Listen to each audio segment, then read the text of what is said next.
बहनों, सबसे पहले तो जनवादी महिला समिति की तरफ से आपके जो आंदोलन चल रहे हैं, आपकी मांगों का समर्थन करते हैं। बड़ी ही शर्म की बात है कि बार बार हमें आंदोलन करना पड़ रहा है, लेकिन ये निकम्मी सरकार कुछ नहीं सुन रही है।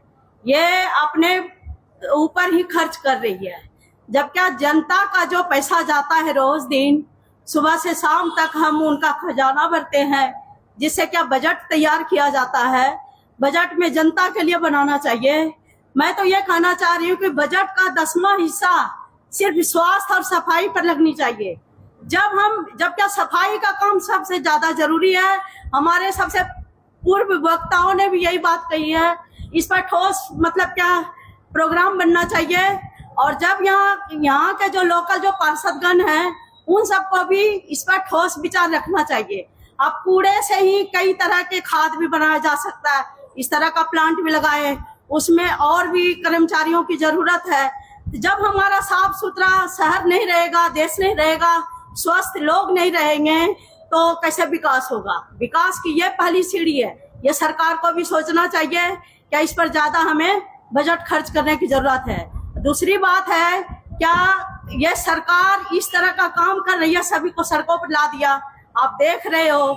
और एक तरफ उनके जो हैं अंधभक्त उसको भगवान बना रहे हैं, नरेंद्र मोदी को भगवान बना रहे हैं, देख रहे होगे आप।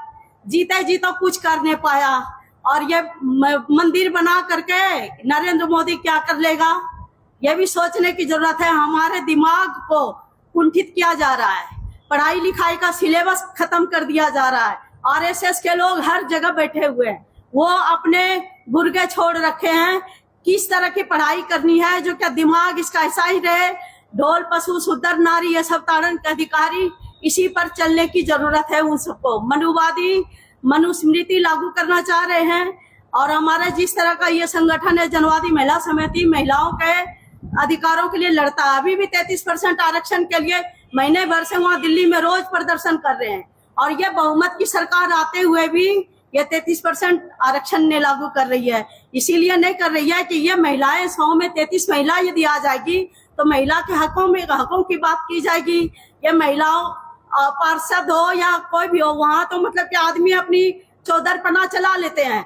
यदि विधानसभा लोकसभा में जाएंगे, चुनी हुई जो प्रतिनिधि होगी महिला, वही अपनी बात ठोस रूप से कर सकती है, प्रोग्राम तय करवा सकती है, जो क्या महिला सुरक्षा के लिए भी कुछ काम हो जाए।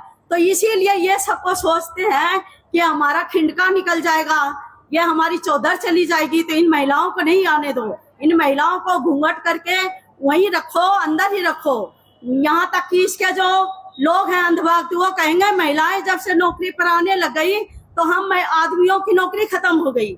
दूसरी तरफ ये प्रचार करेंगे ये सरकारी महकमा वाले तो कोई भी काम नहीं करता। इसके पीछे एक मकसद ये है कि हर चीज प्राइवेट हो जाए, प्राइवेट ही करना चाहते हैं। और देखो अब SIR का मुद्दा चल रहा है, कितने लाख वोट तो यहाँ जींद में काट दिया।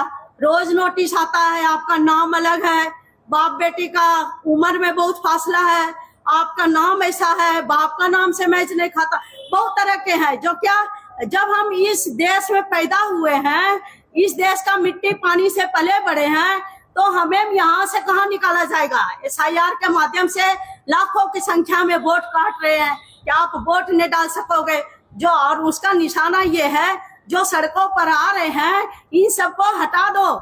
जो क्या ये आगे दिन आने वाले दिन में ये चौकन्ने हो रहे हैं, हमें तो वोट देगा नहीं, वोट से ही हटा दो। क्योंकि वोट ही हमारा एक अधिकार है, जो प्रतिनिधि को चुनते हैं, बिठाते हैं, और नहीं होता उससे यदि अघा गए, उस अच्छा काम नहीं किया तो दूसरे बार हम दूसरे को हम बिठाएंगे। तो ये सब सभी की चाल, सरकार की चाल, उसकी मंशा सभी को समझना होगा।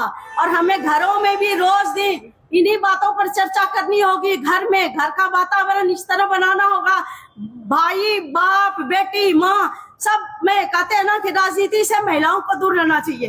अरे राजनीति में जो बैठे हैं उसकी कलम चलती है नमक के थैली पर।